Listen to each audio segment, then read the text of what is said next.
On WhatsApp, no one can see or hear your personal messages. Whether it's a voice call, message, or sending a password. To WhatsApp, it's all just this.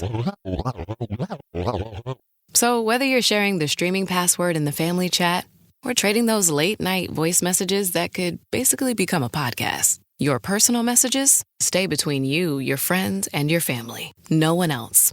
Not even us. WhatsApp. Message privately with everyone. So good, so good, so good. Ready to rack to school and save big? Get to your Nordstrom Rack store today for thousands of deals from just $20. Because I want to look fresh. How did I not know Rack has Adidas? I got a new backpack. Score everyone's favorite denim, sneakers, boots, and activewear from Nike, Levi's, Steve Madden, Madewell, and Free People. Great brands, great prices. Everyone's got a reason to rack. Shop Nordstrom Rack and make it the best school year ever. This Friday, Jamie Lee Curtis and Lindsay Lohan are back to switch things up in Disney's Freakier Friday. Totally, yes. It's an absolute riot. Woo! And the only movie that can be described as So much weirder than the last time. What last time? it's the frequel You ready? we've been waiting for. That absolutely slays. What deeply out-of-touch old person came up with that? You did. Wow. Don't miss the comedy event of the summer for all ages. Disney's Freakier Friday in theaters this Friday. Get tickets now. Rated PG. Parental guidance suggested. Pie in the Sky Media. This series contains adult language and descriptions of graphic violence throughout. Listener discretion is advised.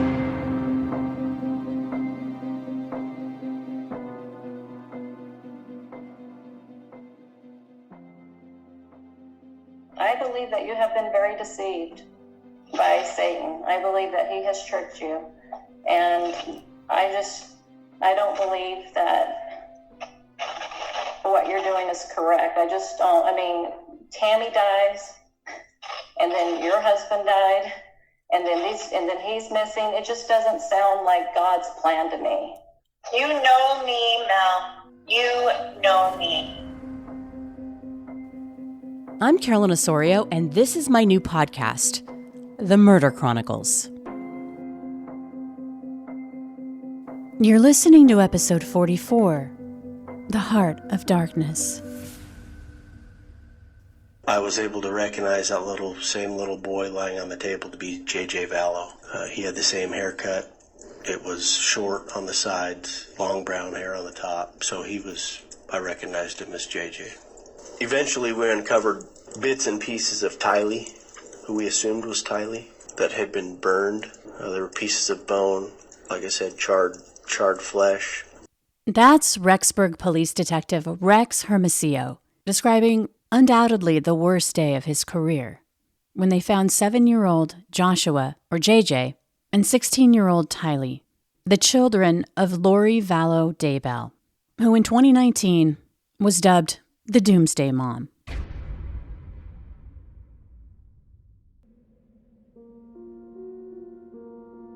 As her alleged deeds unfolded in the public eye, she quickly became the most hated woman in America.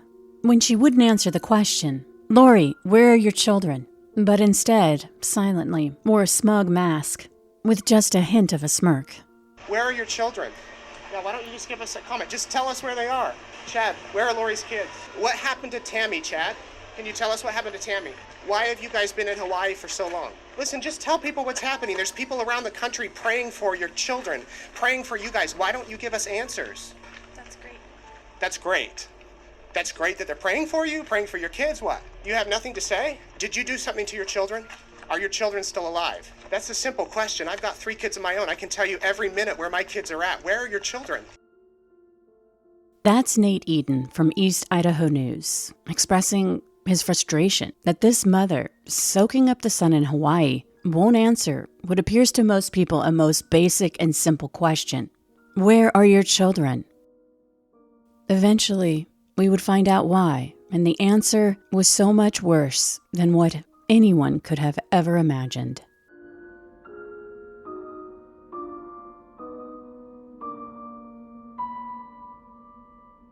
JJ and Tylee, who'd been missing for months, and tragically, horribly, their remains would be recovered from shallow graves from her new husband Chad Daybell's property in June of 2020, 9 months after they'd gone missing. Lori and Chad would both be charged with the murders of her children. And additionally, Chad would be charged with murdering his former wife, Tammy Daybell, and Lori would also be charged in that crime as a co-conspirator. Lori's trial was recently adjudicated, and I reached out to Rexburg Police for an interview, but they responded by saying that they weren't able to discuss the cases until after Chad Daybell's trial, which isn't expected to begin until 2024. So in this episode, you'll hear audio from Lori's trial. But before we get to the outcome, let's go back to the beginning, before this seemingly average soccer mom began to believe that she and Chad Daybell had been chosen to lead 144,000 people through the coming apocalypse, and that they had been bestowed with a vision to see darkness in people. And if she and Chad Daybell divined a dark spirit within you, well, it was only a matter of time before you would become a zombie. You said, "You're not Charles. I don't know who you are, what you did with Charles, but I can murder you now with my powers."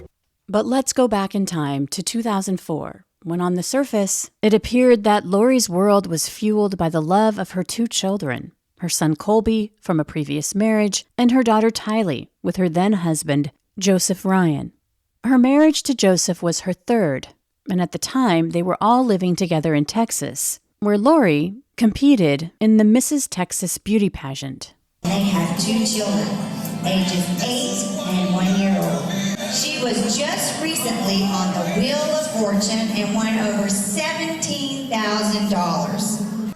In that footage, Lori can be seen strutting around, all smiles in a bikini, and later, in a full-length evening dress.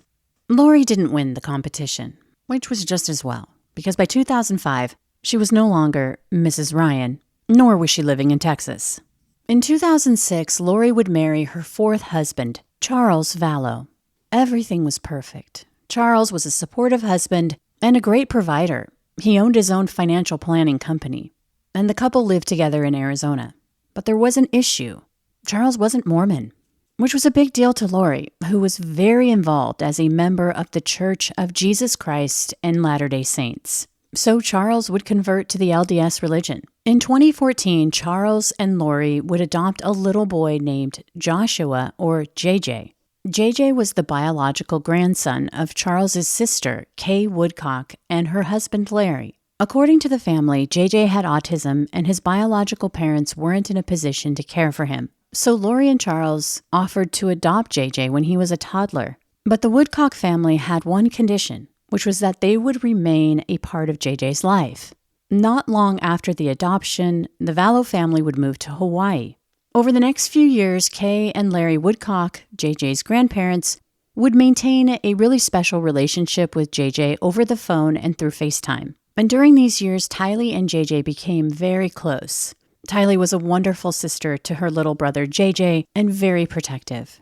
In 2017, the Vallow family moved again, back to Arizona. When Lori came back, she would attend an event at a church in Mesa. There, she would meet a woman named Melanie Gibb in October of 2018. Melanie and Lori became fast friends. Together, they would attend a religious conference in Utah, where Lori would meet a man named Chad Daybell in late October of 2018. Chad had been married to a school librarian named Tammy since 1990. They had 5 children. Chad, too, had deep roots in the LDS religion. But those beliefs had metastasized into a darkness that was evident in the many heavily religious and doomsday post-apocalyptic books about end times that he would write and publish. Now, at this conference, Lori's new friend Melanie had a front row seat to Chad and Lori's conversations that weekend. Here's Melanie in an interview with Nate Eaton.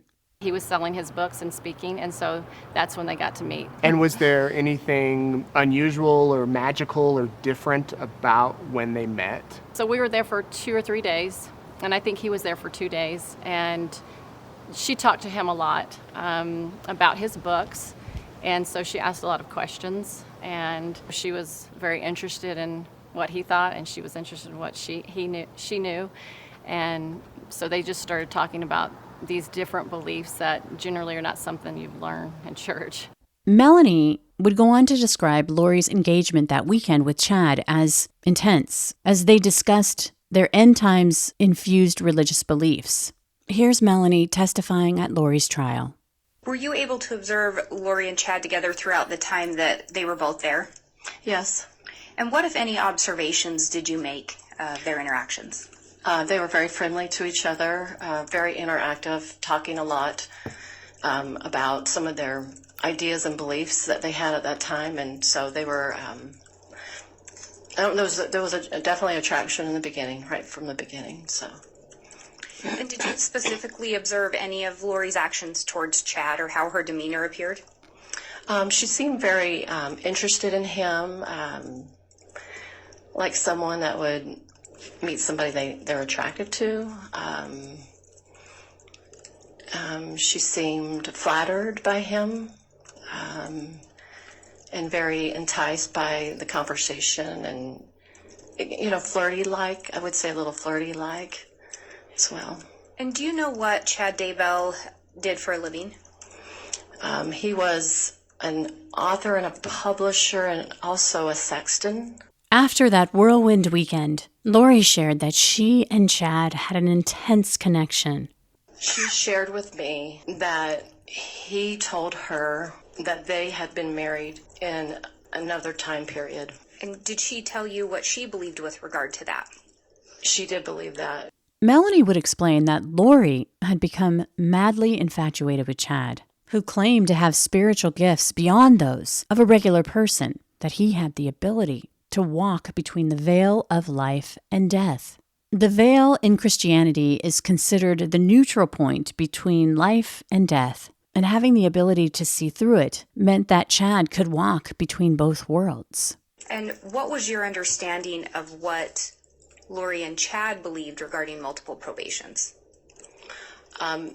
Their definitions changed the longer they knew each other, but in the beginning it was believed that in this earth you could come back multiple times. So you may live in, a certain earlier time in the world and then several times depending on you as a person. It would be different for everybody.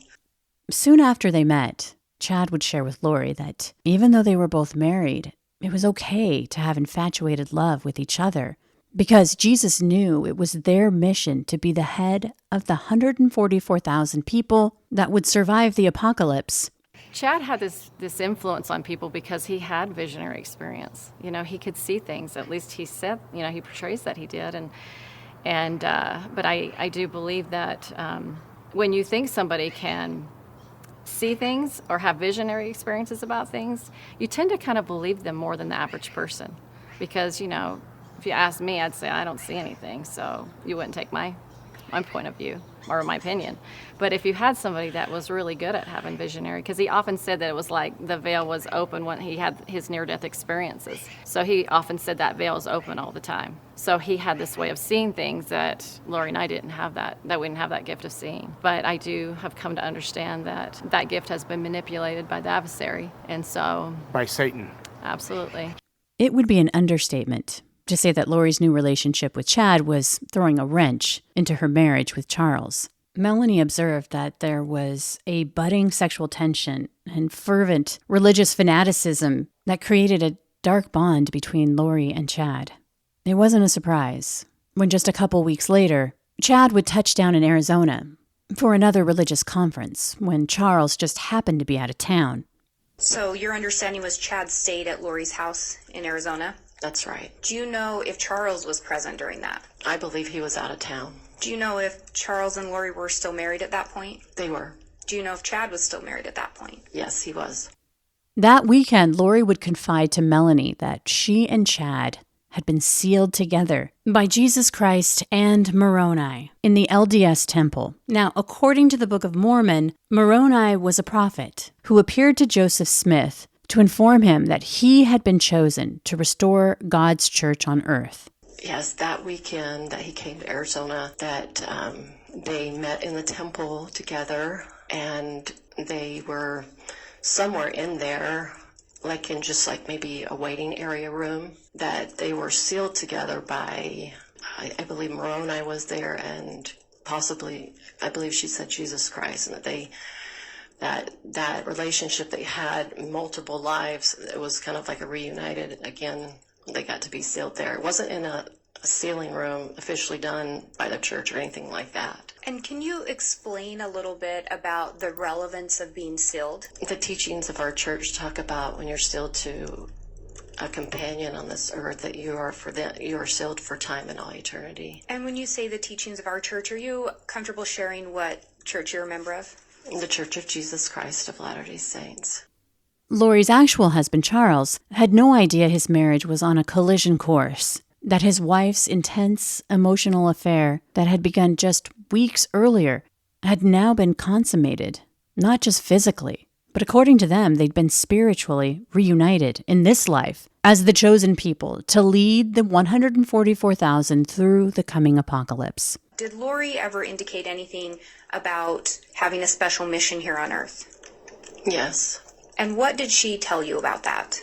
She felt that she was part of the 144,000, and then as she developed her relationship with Chad, she felt like they were the head leaders of it. And when you talk about the 144,000, can you explain a little bit about what that would mean? It's reference from Scripture and Bible and the Doctrine and Covenants about a group of 144,000 that would be here during the return of our Savior, and they would help do a great missionary work throughout the world. And they would have, a lot of a spiritual endowment from on high. So if someone were to be the head of that 144,000, would that be a pretty high calling? Absolutely. Would that be a position of pretty significant power? Yes. But Charles didn't know this. He had no idea just how far his wife would be willing to go to make that a reality, and how Charles had become an obstacle to those grand plans, that in fact, he was a zombie taken over by an evil spirit. It was probably, that January time of 2019, and she first started telling me she was in the backyard of her house. She came in and she started sharing all the information she just heard from Chad. Chad let her know that Charles Vallow was taken over by an evil spirit, and that was the first time she had heard of it. And then, that made him dark, according to them. Ned Schneider was the name that Chad had given to one of the demons possessing Charles. Do you recall if Lori ever used the term zombie? Yes. Do you recall approximately when she used that term? It wasn't in the beginning, but I would say weeks after the original idea that someone taken over the body, they just started using that terminology. I would just say weeks after that. So 3 months after Lori and Chad had first met at that religious conference in Utah, Lori would drop a bombshell on Charles. She explained to him that she was a god who'd been called to carry out the work of the 144,000 chosen at the second coming of Christ, and that if he got in the way of that mission, not only would she ruin him financially, but she'd kill him. It's not hard to imagine Charles's shock at what he was hearing. But the reality was, he had a scheduled business trip the next day to Texas. It was just a one-day trip. And though he was upset about his imploding marriage and the state of his wife's mental health, he had to work. So he flies to Houston, and a day later he's at the Texas airport again, and he's ready to get on his flight home. At the airport there, he finds out that his ticket has been canceled by Lori. If he wants to get home, his only option is to buy a premium ticket, which he does. He flies home back to Arizona, and when he gets there, he makes a beeline for his vehicle in the parking lot. And when he gets there, his truck is gone. Apparently, Lori, using her spare key, took it. Lori had also visited the police station with her daughter, Tylee, where she would report that her husband, Charles, had stolen her purse. Here's body cam footage from that interview. So my friend told me, my friend that's a police officer, he said, go file a report, file a restraining order, all that stuff. I don't want to do all that stuff. I just wanted to be on record, and if you can get the purse back, that would be lovely, because all my stuff is in there. I'm really mad about my lip gloss.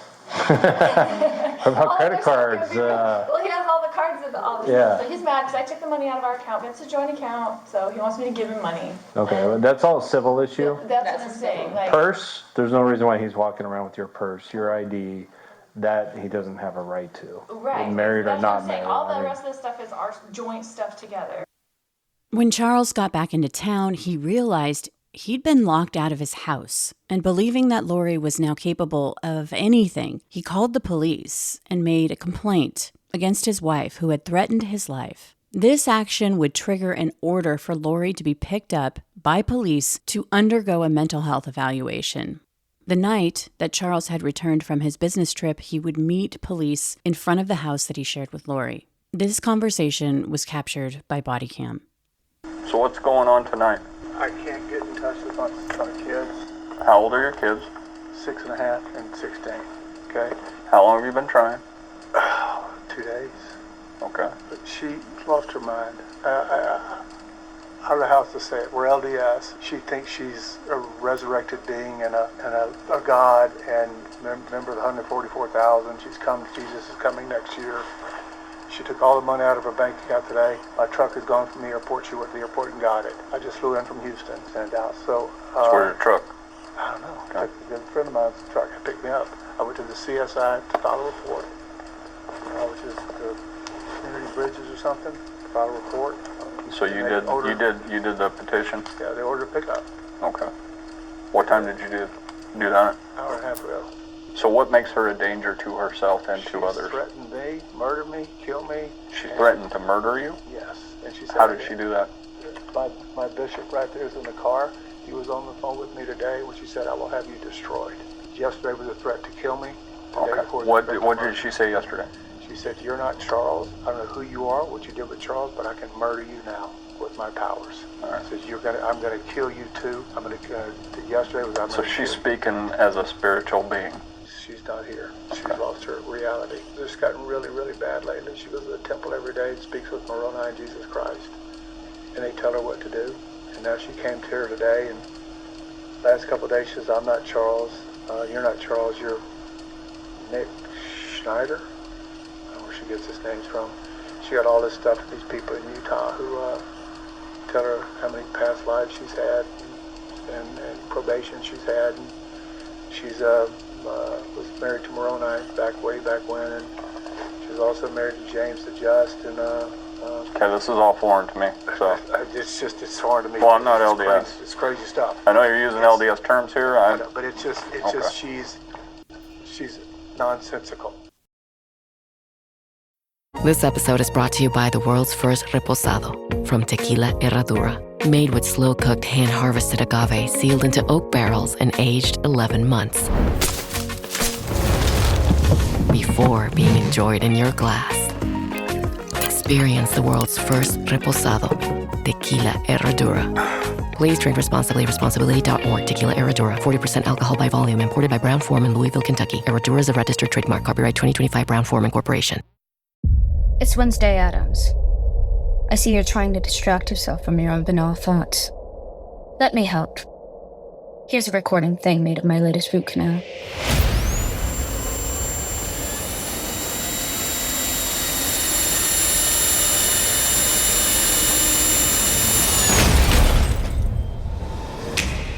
Wednesday, Season 2, begins August 6th, only on Netflix.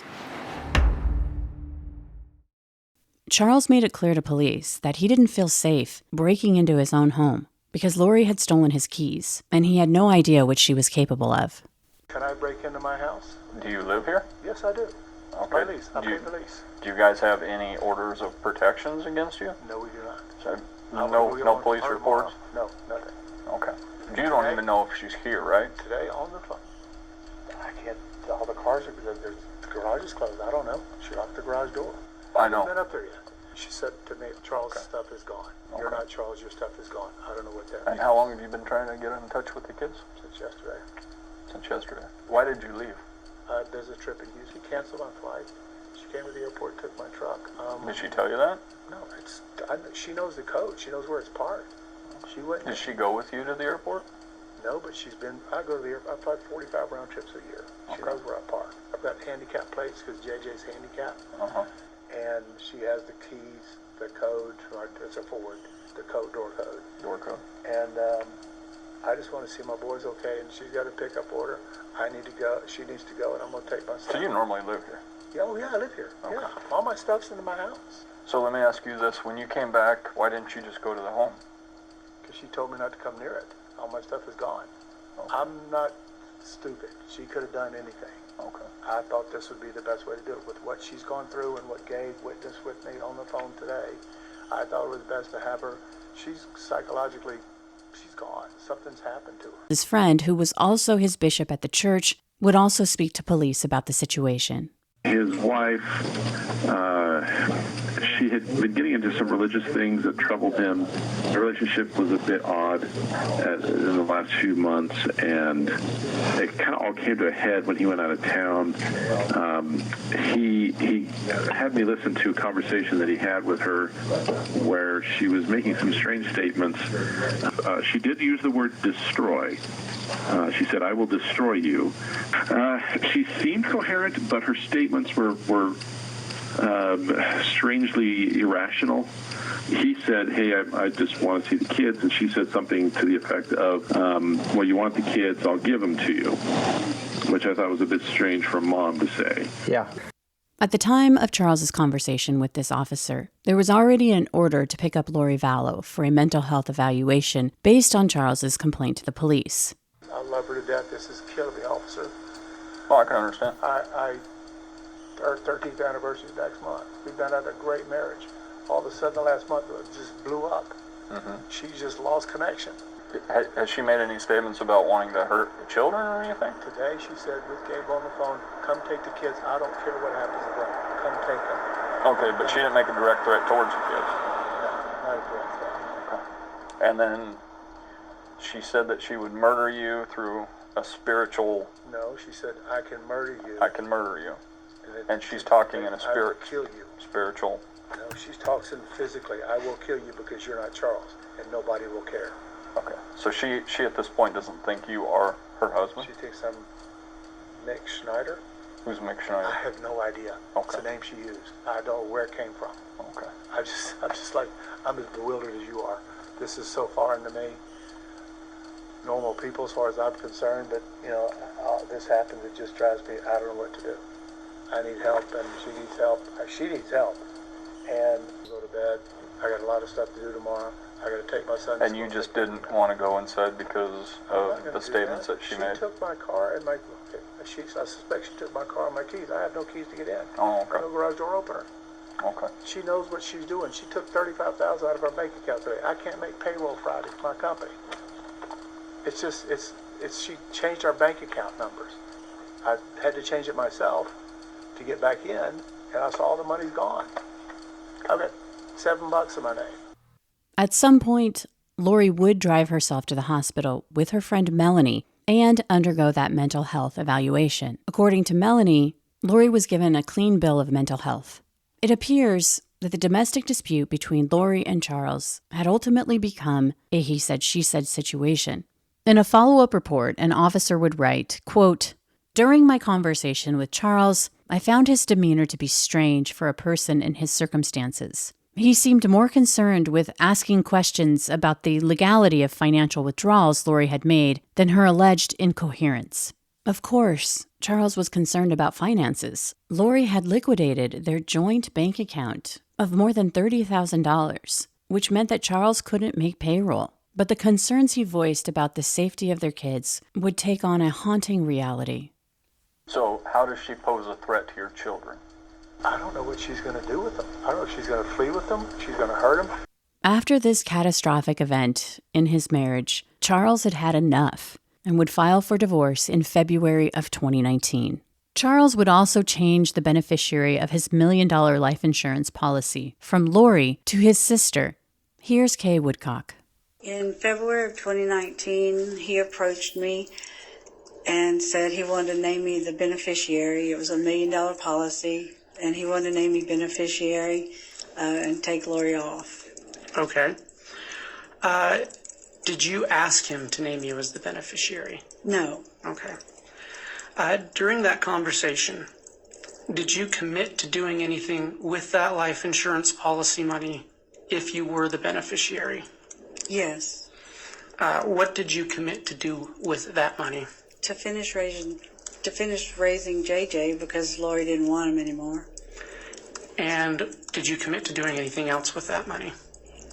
Yes, he had asked me to give half of it to his 2 adult sons.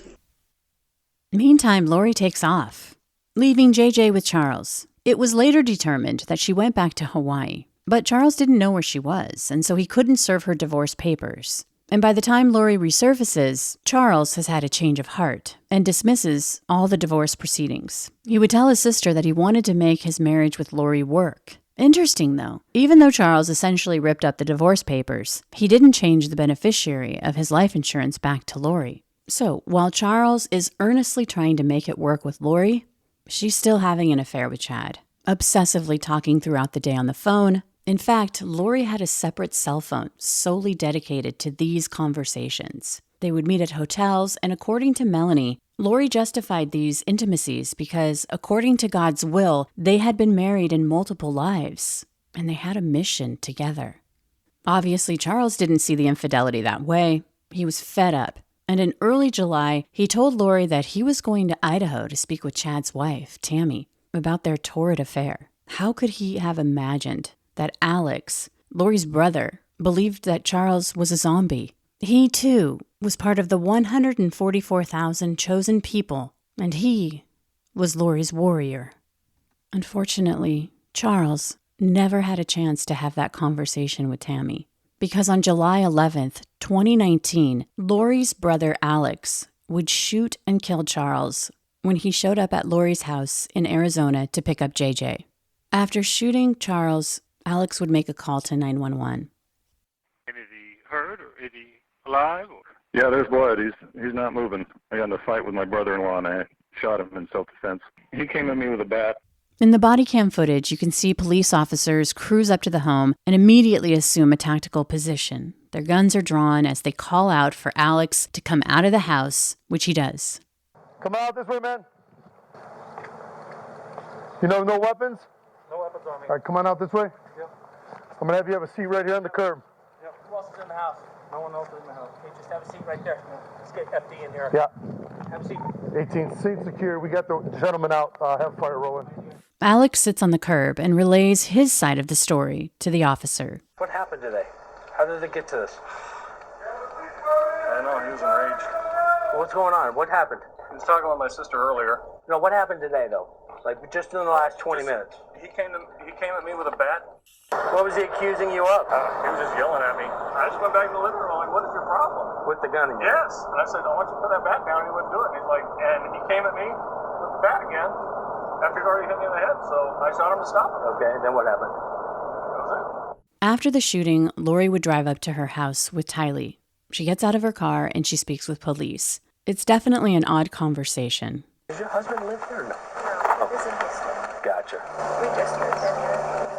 Gotcha. How long have you lived here? Like 3 weeks. Oh, geez. Yeah, okay. That's why the neighbors don't know us. Gotcha. Like, hi neighbor, sorry. Are you working at all? No. Okay. And you're still about 5'6", 120? After listening to Alex tell his story and then Lori and Tylee's, an officer at the scene would describe to his colleagues what he believes happened. Wife, husband got into a verbal argument. Brother steps in and says, just get out. At some point, the niece grabs the bat and is poking her dad. Dad takes the bat away. They decide to leave.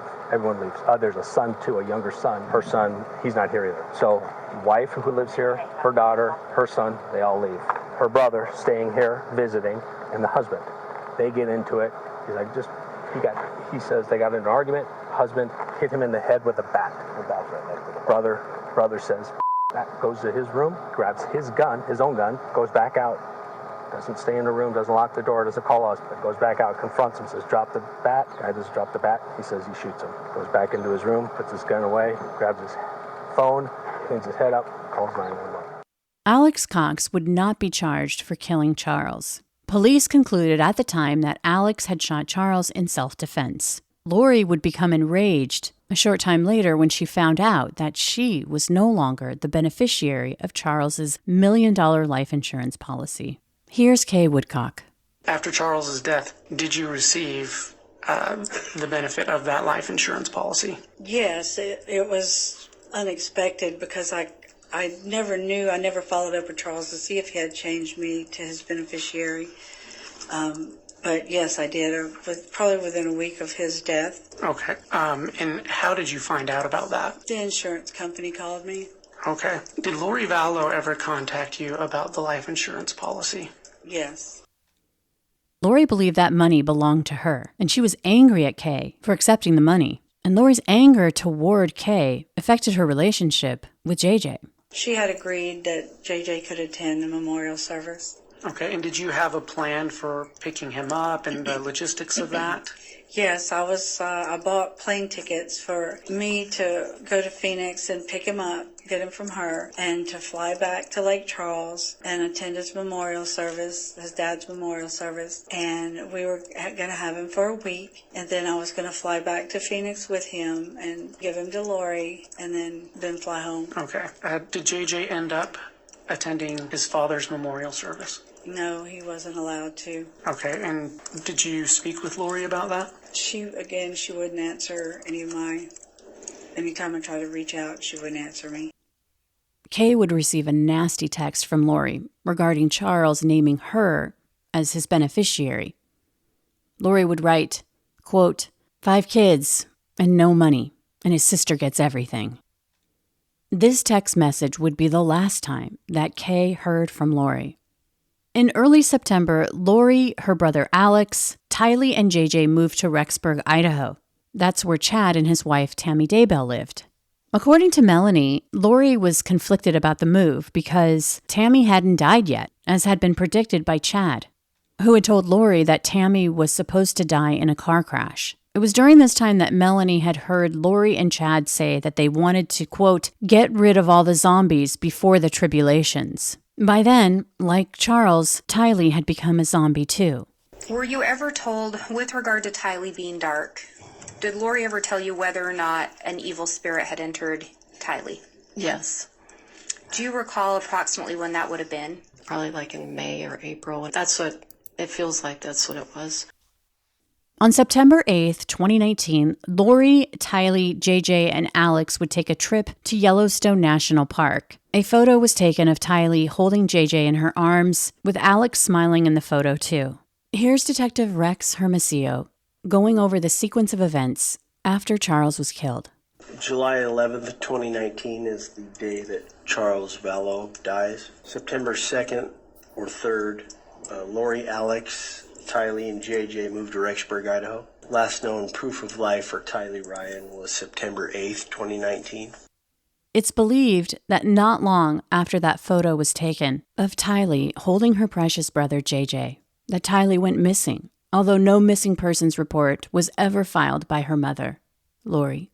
Later, investigators would pore over Alex's phone records, and on September 9th, the day after the last proof of life photo was taken of Tylee, Alex's phone was on Chad Daybell's property in Rexburg, Idaho that night. And earlier that day, Chad's phone records revealed that he had texted his wife Tammy, telling her that he'd shot a raccoon and then buried it on their property in a place that their family referred to as their pet cemetery. Chad added that he'd encountered the raccoon when he was burning tree limbs in the fire pit. You'll want to remember that detail. But a little over a week later, on September 22nd, Melanie would visit Lori at her home in Idaho, and she asked where Tylee was. Lori would explain that Tylee was away at school at Brigham Young University. During that visit, Melanie would stay overnight with her boyfriend David. And Lori would confide to Melanie that she believed that JJ had an evil spirit in him, that he was a zombie. The night of September 22nd, 2019, Melanie would recall staying up late at night to record a podcast at Lori's house. The last picture ever taken of JJ alive was him sitting on the couch that night, wearing those red pajamas. And at around 10:30, Melanie would remember watching Alex carry JJ upstairs. He was wearing red pajamas. The next morning, Lori would tell Melanie that JJ had an episode, that he climbed on the cabinets in the fridge, he knocked over a picture of Jesus Christ, but Lori said that her brother had taken care of him. What did you do during the morning of September 23rd, 2019? Upon awakening, I got ready for the day and came downstairs, had a brief conversation with Lori Vallow, and then got into the truck with David, and we drove off to Pocatello. What did you speak about with Ms. Vallow that morning? She shared with David and I that JJ was acting with a lot of energy, and she recalled him climbing upon the refrigerator, knocking a picture down of Jesus, she said, and then climbing up upon the cabinets. And did you see JJ that morning? No. Do you know if he was in the house that morning? No. Okay. Do you have any idea of where he was that morning? No. It's believed that JJ went missing that night. And like Tylee, Lori never filed a missing persons report. But there was another person who Chad and Lori had determined was a zombie, Tammy, Chad's wife. On October 9th, Tammy Daybell, Chad's wife, would report that a masked man had shot at her with what she believed was a paintball gun. Later, according to court documents, it was revealed that Alex Cox had attempted to shoot and kill Tammy that day, but failed in his attempt to murder Chad Daybell's wife. 13 days later, on October 19th, Tammy died. The medical examiner ruled her death as natural, even though she was only 49 years old. Apparently, Chad had told authorities that she had gone to bed with a bad cough and never woke up. Chad would say that he didn't want an autopsy performed. By this time, authorities in Arizona were looking into Charles's death, and they reached out to the Idaho police about Tammy's death. They couldn't understand why an autopsy hadn't been performed. The family did not want an autopsy, so they just went straight to the funeral home, and the family refused an autopsy. The family said they don't want an autopsy, therefore the coroner just signed off then and there, and then the funeral home took Ms. Daybell? Is that how that works? Yes, that's pretty much how it works. As Tammy's beneficiary, Chad received at least $430,000 in life insurance. Kay Woodcock and her husband Larry were worried about JJ. In fact, they hadn't stopped worrying about him since Charles had been fatally shot by Lori's brother in self-defense, which they didn't believe. The Woodcocks had no idea that Tylee had gone missing, that no one had seen JJ since September 22nd, that Tammy Daybell had died, and that Lori and Chad were now getting married. We hired a private investigator in October because we had not heard from JJ since August 10th. We heard that Lori had left the state with JJ, and we had no idea where she was. Okay. Or he was. On November 5th, a couple weeks after Tammy had died, Lori and Chad would get married in Hawaii. In an interview with Nate Eaton, Melanie would reveal how she found out that Tammy, Chad's wife and mother of their 5 children, had died suddenly. Someone texted me, a friend, not any, person that was associated close, but just a friend. She said, "Hey, just want to let you know she passed on." And then I said, "How did you find out?" She said, "Facebook." What did you think when you saw that she had died? I thought, oh my gosh, she died. That's what they said was going to happen. I wonder what happened. So did you think it was part of the plan? I didn't know how they did it, but I knew it was part of the plan, that she was supposed to pass away. I mean, other people knew she was supposed to pass away because, Chad knew this information for, quite a while. So she passes away in October. What did you think when you found out Chad and Lori quickly fled to Hawaii? Didn't you find out because she sent you their wedding photos on your email? I knew that they were going to be married as soon as she passed away. I mean, I knew that. And you're kind of questioning it as to, this is odd, she's here. It is odd. It's all odd. The whole thing is odd. When she did die, though, and they went to Hawaii and got married so quickly, did you question that, or was that just part of the plan? Well, that was part of their plan. Their whole goal was to get together because, they expressed to me many times that Tammy would be okay with this as she passed on. She may not remember it now, but as she passed on, she had a mission to fulfill on that side. And so he felt they both felt that was where she was supposed to go. She was move on and fulfill her mission. So it didn't seem unusual to either one of them that, she passed on because that was the plan, is that they were going to be together.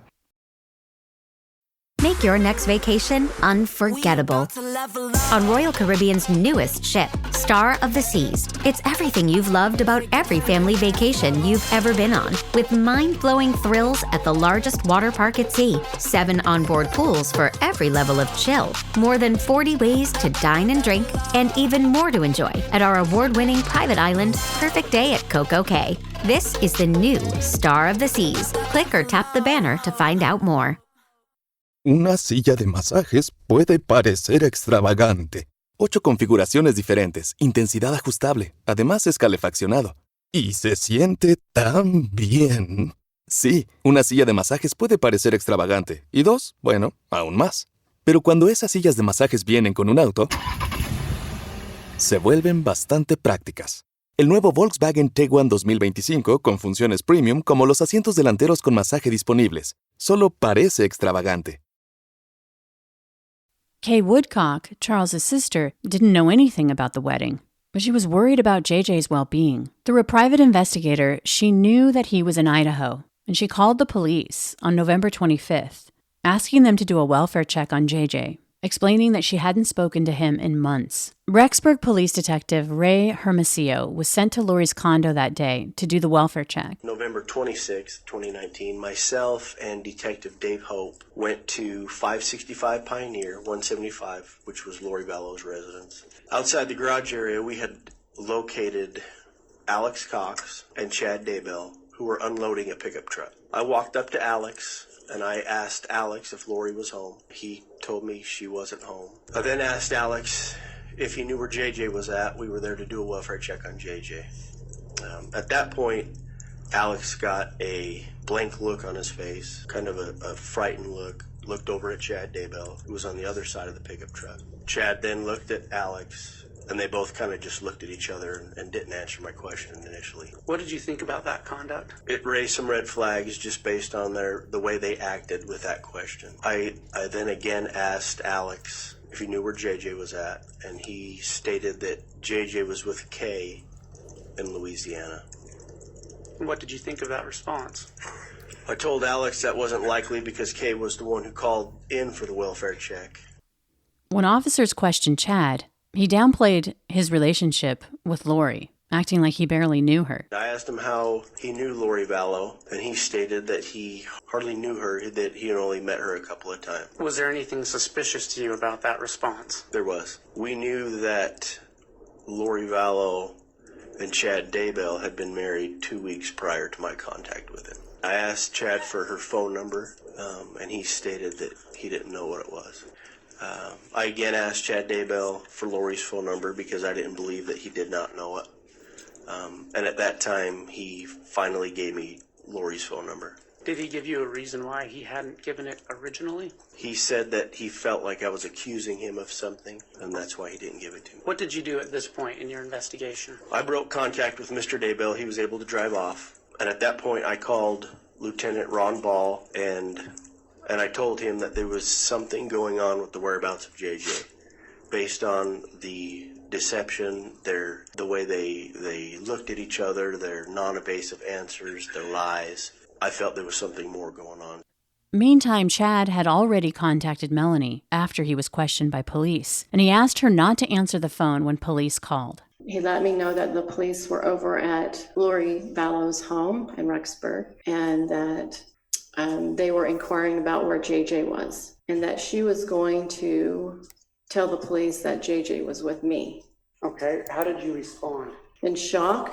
After the shock, I said, JJ's not at Kay's house. And how did Mr. Daybell respond to that? He said no. Melanie was confused, so when the police called, she didn't answer. A couple hours later, Lori called with a request. He said, just want to let you know everything's fine. She was upbeat, cheery, acting like nothing was wrong. She told me that the police had been there asking for JJ, and that she told the police that I had JJ, that I was at a movie called Frozen, that she asked me just to pick up my phone and take a picture, a random picture of kids running around. Lori wanted Melanie to send the picture with random kids to the police, as if this would fulfill their proof of life request. At first, Melanie would confirm Lori's story. She would tell them that JJ had been with her. She'd been led to believe by Lori and Chad that they were protecting JJ from Kay Woodcock, who was trying to kidnap him. On November 27th, the Rexburg police would return to Lori's home with a search warrant in hand, but by then Chad and Lori were already in the wind. The two of them had secreted away to Hawaii. And what began as a missing persons report on a little boy, JJ, would lead authorities to ask where was Tylee. who wasn't enrolled at BYU, as Lori had claimed. She was missing too. On December 6th, Melanie contacted the Rexburg police and told them how Chad and Lori had asked her to lie and tell them that JJ was with her when he wasn't. A couple of days later, she would record a 20-minute conversation. I recorded a conversation with Chad and Lori on Chad Daybell's phone, about 21-minute conversation. And that conversation was about where was JJ? The conversation talked about why did you tell the police that I had JJ when I did not? I also explained to her my concern for her salvation and Chad's, and that they had been very deceived. And I also wanted to make sure that the police knew that I did not have anything to do with this. During this call, Lori says some damning statements, that she knows exactly where JJ is and that he's safe and happy. I just needed to have somebody so I wouldn't have to tell them where he really was, because they were going to tell Kay where he is. Oh, yeah. So do you think it's like your family, or, like your family, your dad, or, those people? Family, well, not my whole family, but as you know, most of my family is working against me and with her, basically. Yeah. Is JJ safe? He is safe and happy. Okay, well, that's good to hear. Are you afraid of anything? Are you afraid to tell me that you're just afraid that that I could be in danger? If I knew, how could that hurt me? I don't understand how that could hurt me if I knew where he was. Well, I'm just not telling anybody so that nobody has to say where he is or get questioned to where he is, so I can keep him as safe as possible. The call ends in a tit-for-tat, sort of a scripture showdown. No, God knows it, and I will never deny it. For my soul would be at stake if I did. So you can say it didn't happen to me, Mel, but if I say it, then I am accountable. You didn't witness it, but I did. But your behaviors is not, okay, I understand that's what you believe you saw, but this is the thing, as I see, is that your behavior is not one of somebody that's in Christ. Your behavior. What? Never had any idea that you would be the person of all people to track me. I cannot believe I am asking questions, and I am concerned for you. That is what somebody does when they care. You don't sound like you're concerned. You sound like you're accusatory. You do not sound concerned. You sound pissed off. I'm not. I am troubled. Maybe that's the better word. Troubled. Because these things, like you being with Chad before he's even divorced, is unusual behavior for a person that's seen Jesus Christ. I was never with him, and he was never divorced. Honey, I've seen you guys together. So I haven't ever seen you I've never seen you with Chad kiss him and walk around the track at BYU with him. I never saw that. You see, you're the one that's just feeling guilty about being with someone before they were divorced. Oh, honey. Melanie would turn that recording over to the police. As investigators dug deeper into Lori and Chad Daybell, it became clear that Tammy's death was possibly linked to Lori's missing children, that she didn't die by natural causes at all, that she'd been the victim of foul play. Tammy's body would be exhumed on December 11th. By then, according to Alex Cox's wife, Alex had been despondent because his sister and Chad had abandoned him. But after hearing of Tammy's body being exhumed, that night, Alex would tell his wife that he believed he was going to be Lori and Chad's fall guy. The next day, on December 12th, Alex was found dead. According to the medical examiner, he had died from blood clots in his lungs. There was no evidence of foul play. On December 21st, police would officially rule Lori and Chad as persons of interest in JJ and Tylee's disappearance.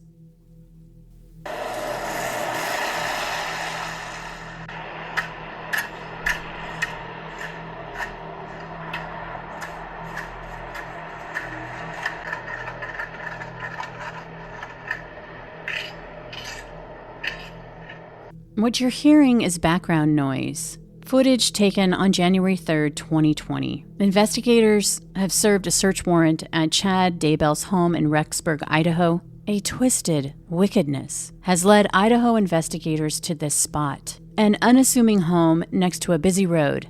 You can hear the cars and trucks whiz by as investigators search inside the home for clues, anything to help them find Tylee and JJ, who've been missing since September. On that frigid January, there were inches of snow on the ground at Chad Daybell's residence. But despite the biting cold, a huge media presence takes in the activity across the street. The nation has been gripped by the story for weeks, hoping and praying the children would be found safe and sound. Here's Kay Woodcock. When we went in January of 2020, the media had learned of the story of the kids missing, and we reached out. Every media outlet was all over this, and we talked to every outlet we could. We appeared on talk shows. We did everything we could to raise awareness for the kids missing. But it's hard to keep up hope, especially as the cameras capture a cluster of officers armed with a cache of metal detectors, shovels, and rakes. They begin to scratch and then hack at the frozen ground. Nonverbal cues about exactly where they believe Tylee and JJ could be, which is about as far away as a child can be from being safe and happy, as Lori claimed.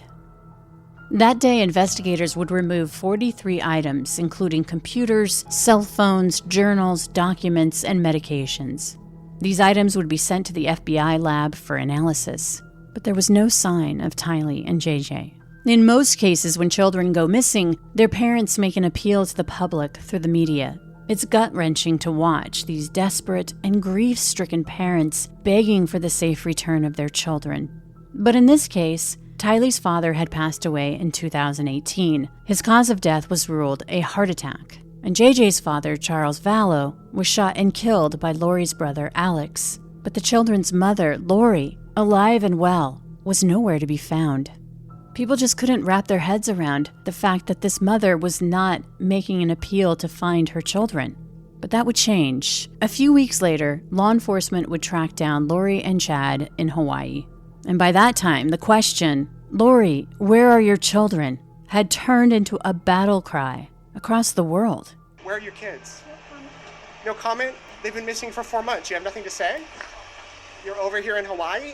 Where are your children? Now, why don't you just give us a comment? Just tell us where they are. Chad, where are Lori's kids? What happened to Tammy, Chad? Can you tell us what happened to Tammy? Why have you guys been in Hawaii for so long? Listen, just tell people what's happening. There's people around the country praying for your children, praying for you guys. Why don't you give us answers? That's great. That's great. That's great that they're praying for you, praying for your kids. What? You have nothing to say? Did you do something to your children?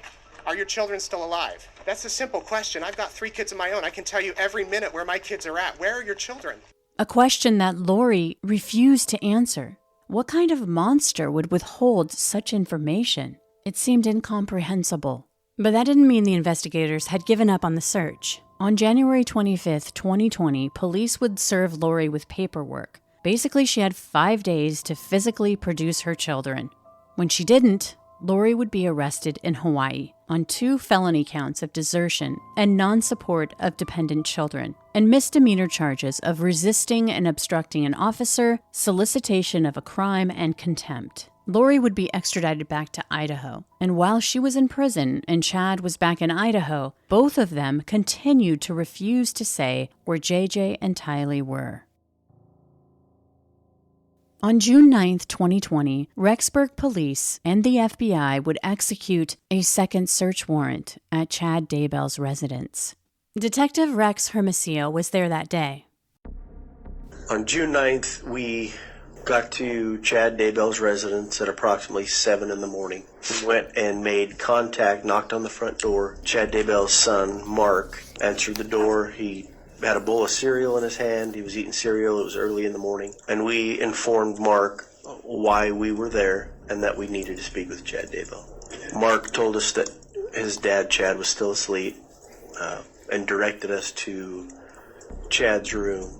which is it's like a loft room that was above the garage area. So he walked us through the house and to the stairwell of Chad's room. At that point, his children stated they were going to go, and Chad stated he didn't know whether he was going to go or not, but asked to go make a phone call out in his vehicle that was parked in the driveway. At that time, the children were allowed to leave. We walked outside in the front yard area. Chad got into the driver's seat of a vehicle that was backed into the driveway. He was on the phone talking. In the meantime, there were the FBI ERT team, the evidence recovery team, arrived on scene along with other detectives now that the scene was safe to arrive. And they began marking off different areas in the backyard. The detective observed Chad's behavior, that while in his vehicle on the phone, he kept looking over his shoulder toward a tree and a pond in an area of the property. Investigators would begin digging around the pond where Chad was nervously looking. As they began removing the top layer of soil, it began to expose 3 large white rocks. And at that point, there was a strong odor of, through my training experience, it was a decomposing body. Is that something you've smelled before? Unfortunately, yes. They removed the rocks and a layer of thin wood paneling and continued painstakingly removing the soil. We began to see a black, round object starting to protrude through the dirt. Just a few inches deep. It wasn't very deep at all before we saw the round object. It appeared, looking at it, appeared to be like a texture of a plastic bag. They scraped away some more soil around that round object, and it began to take the shape of the crown of, it looked like the crown of a head protruding through the dirt. They continued to dig around that, what we started to call the burial site, and eventually exposed what appeared to be a small body wrapped in black plastic. It was JJ. A slit was made in the white plastic, and eventually we were able to see that it looked like brown human hair. At that point, we were then told that Chad Daybell was leaving his daughter's residence at a high rate of speed. His daughter lives caddy corner to his residence, so we were told he was leaving at a high rate of speed, and at that time, Chad Daybell was pulled over and taken into custody. He was charged that day with 2 counts of destruction, alteration, or concealment of evidence. After arresting Chad, they began the meticulous work of excavating the fire pit with care. And that's where they would find Tylee. What did you find in that spot? Eventually we uncovered bits and pieces of Tylee, who we assumed was Tylee, that had been burned. There were pieces of bone, like I said, charred flesh. Just the best I can describe is just globs of flesh that were falling apart. So today, the Rexburg Police Department, as well as the Fremont County Sheriff's Department and the FBI conducted a search warrant in the 200 block of North 1900 East in Fremont County. It's also the residence of Chad Daybell, that's a Fremont County resident. During the search of the property, investigators discovered what appeared to be unidentified human remains, and an autopsy will be conducted. Shortly after the remains were discovered, Chad Daybell was taken into custody and booked into the Fremont County Jail. Here's Larry Woodcock, JJ's grandfather, speaking at a candlelight vigil in front of Chad Daybell's home after the grim news was revealed. This has torn up so many people. It's destroyed people. It's torn up whole homes, and there's no need for this. I'm not coming in hostility in any way. I come with trying to be the peacemaker, and that's all I want. I just want to be a peacemaker. Let's all get along here. And I know it's an old cliche, but it's so true. This is not about hatred. This is about mending fences, and that's all I want to do.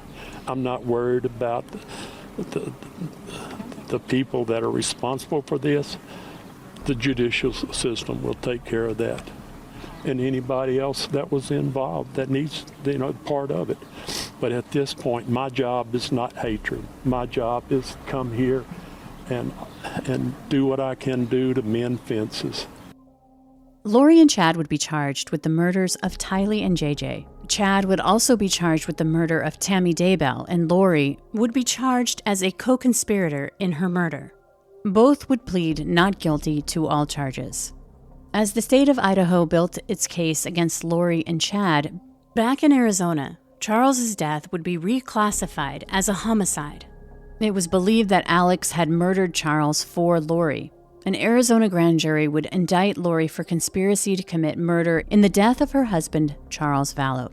These proceedings were put on hold while Lori was facing charges in Idaho. It would be determined that Lori and Chad would have separate trials, and Lori was up first. Her trial began in April of 2023, where it would be revealed that her DNA and her brother Alex's fingerprints would be found at the crime scene. JJ's cause of death was asphyxiation. The medical examiner was unable to determine Tylee's cause of death due to the condition of her remains. The details revealed at the trial would be devastating. The unanswered question of where are your children had been replaced with why. Why did you do this to your children?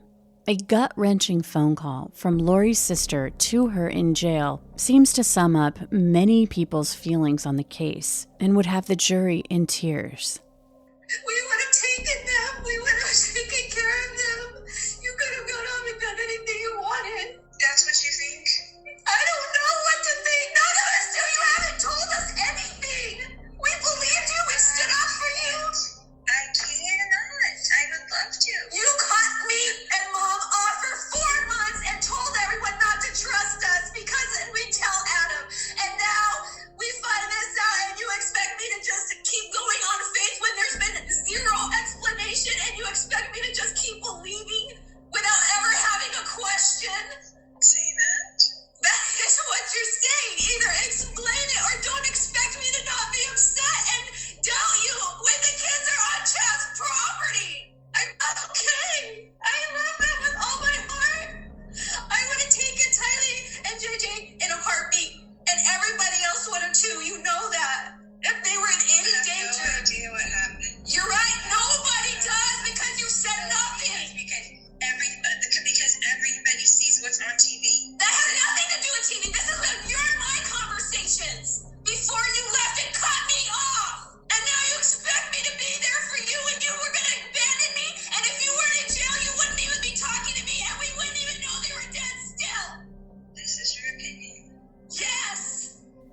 After 7 hours of deliberation, a jury would find Lori guilty on all charges. And on July 31st, she would be sentenced to life in prison without the possibility of parole. In a statement, Lori would quote scripture and say that her dead children approved of her. Chad Daybell's trial is scheduled for April of 2024.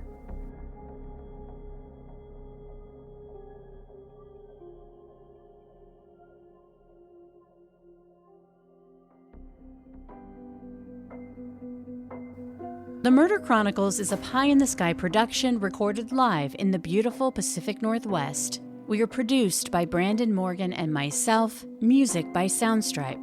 For Pie in the Sky Media, I'm Carolyn Osorio, your writer and host. Thanks for listening.